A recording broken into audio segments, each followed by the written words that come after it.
Class first year English medium के बच्चे ध्यान देंगे। ये आज आपका न्यू चैप्टर है फ्रिक्शन का, और इसमें देखिएगा फ्रिक्शन फोर्स, जो ये पहली हेडिंग है, ये फ्रिक्शन फोर्स क्या हो। तो जैसे आप लोगों ने सोचा होगा कि हम लोग अर्थ पे चलते हैं या कोई चीज़, जैसे ये आपका पेन दिया गया है, अगर हम इसको इस पे देखिए इस तरीके से हम मूव कराते हैं तो ये थोड़ी दूर चलने के बाद ये क्या होती है, रुक जाती है। तो क्यों रुक जाती है, इसका रीज़न, हमने एक बार इसको मूव करा दिया तो लगातार कंटिन्यू मूव करना चाहिए था, बट ये थोड़ी दूर चलने के बाद रुक क्यों जाती है? क्योंकि ये जो पेन का सरफेस है और हमारे कॉपी का जो सरफेस है, इन दोनों के बीच में एक प्रकार का अपोजिट फोर्स प्रोड्यूस होता है। जैसे ये आप मूव करा रहे हैं तो ये क्या होगा, इसके सरफेस और इसके सरफेस के बीच में एक अपोजिट फोर्स प्रोड्यूस होता है जो इस बॉडी की मूविंग पोजीशन का, मतलब इसकी वेलोसिटी का अपोज करता है, और उसी अपोजिट फोर्स को हम लोग क्या कहते हैं, फ्रिक्शन फोर्स कहते हैं। वही फ्रिक्शन फोर्स, अगर फ्रिक्शन फोर्स ना हो तो आप लोग अर्थ के सरफेस पे बैलेंस पूर्वक हम लोग नहीं चल सकते। जो बर्फ़ होती है, आइस होती है, वहाँ पे फ्रिक्शन फोर्स कम लगता है, हम लोग उस पर आसानी से नहीं चल सकते।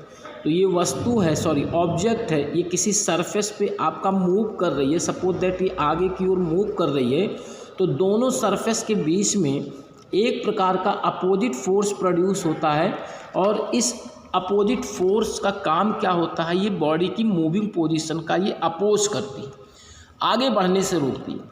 इसीलिए जितनी भी बॉडी को हम लोग मूव कराते हैं तो थोड़ी दूर चलने के बाद वो स्टे कर जाती है, स्टैटिक में आ जाती है, रुक जाती है, क्योंकि फ्रिक्शन फोर्स काम करता है। तो इस अपोजिट फोर्स को हम लोग क्या कहते हैं, फ्रिक्शन फोर्स कहते हैं। ये फ्रिक्शन फोर्स है, ये इसकी मूविंग डायरेक्शन है, तो इसकी वेलोसिटी का अपोज करेगा। तो ये आपका जब कोई बॉडी किसी सरफेस पर मूव करती है तो दोनों सरफेस के बीच में एक प्रकार का अपोजिट फोर्स प्रोड्यूस होता है जो बॉडी की मूविंग पोजीशन का अपोज करता है, उसी को हम लोग क्या कहते हैं, फ्रिक्शन फोर्स कहते हैं। देयर आर मैनी टाइप्स, कई प्रकार का होता है। डेफिनेशन अभी हम आपको कॉपी पे लिख के सेंड कर देंगे। सबसे पहले है स्टैटिक फ्रिक्शन फोर्स। अब देखिए भाई, स्टैटिक फ्रिक्शन फोर्स क्या होता है। ये एक सरफेस है, ये ऑब्जेक्ट है, दोनों सरफेस के बीच में प्रोड्यूस होने वाला एक वह फ्रिक्शन फोर्स जो इस बॉडी को मूव ना होने दे, स्टैटिक कंडीशन में रखे। जैसे मान लीजिए हमारी कॉपी है, स्टैटिक में है, तो अब इसमें स्टैटिक फ्रिक्शन फोर्स लग रहा है। हम अपनी जगह पे खड़े हैं तो हमारे में स्टैटिक फ्रिक्शन फोर्स लग रहा है। तो अगर कोई बॉडी किसी सरफेस पे आपका रखी हुई है, स्टैटिक कंडीशन में है, तो उस दोनों सरफेस के बीच में एक प्रकार का जो आपका अपोजिट फ्रिक्शन फोर्स लगेगा, या वह फ्रिक्शन फोर्स जो इस बॉडी को मूव ना होने दे, काइनेटिक कंडीशन में नहीं आने दे, इसको स्टैटिक कंडीशन में बनाए रखती है। तो इस प्रकार का जो हमारा फ्रिक्शन फोर्स होता है वो क्या कहलाता है, स्टैटिक फ्रिक्शन फोर्स, मतलब जो बॉडी को मूव नहीं होने देता है। अब देखिए इसमें क्या है, टोटल वेट नीचे की ओर वर्क करेगा, सरफेस क्या करेगा, ये ऊपर की ओर रिएक्शन फोर्स लगाएगा, रिएक्शन फोर्स। तो अब देखिए रिलेशन क्या है, जो स्टैटिक फ्रिक्शन फोर्स होता है Fs, वो डिपेंड करेगा रिएक्शन फोर्स। अगर रिएक्शन फोर्स मैक्सिमम तो उसको रोकने के लिए स्टैटिक फ्रिक्शन फोर्स मैक्सिमम, अगर रिएक्शन फोर्स मिनिमम तो ये भी आपका मिनिमम लगेगा। और रिएक्शन मैक्सिमम कब होगा, जब वेट ज़्यादा होगा। रिएक्शन मिनिमम कब होगा, जब वेट कम होगा। तो इस प्रकार से जो हमारा स्टैटिक फ्रिक्शन फोर्स है, जैसे मान लीजिए कोई बहुत बड़ी वेटेड बॉडी है, तो जब वेटेड बॉडी है तो उस पर रिएक्शन फोर्स मैक्सिमम लगेगा, तो उसको रोकने के लिए स्टैटिक फ्रिक्शन फोर्स मैक्सिमम होगा। कोई लाइट बॉडी है जिसका वेट कम है तो रिएक्शन फोर्स कम होगा, स्टैटिक फ्रिक्शन फोर्स कम होगा। तो static friction force depend to the reaction force.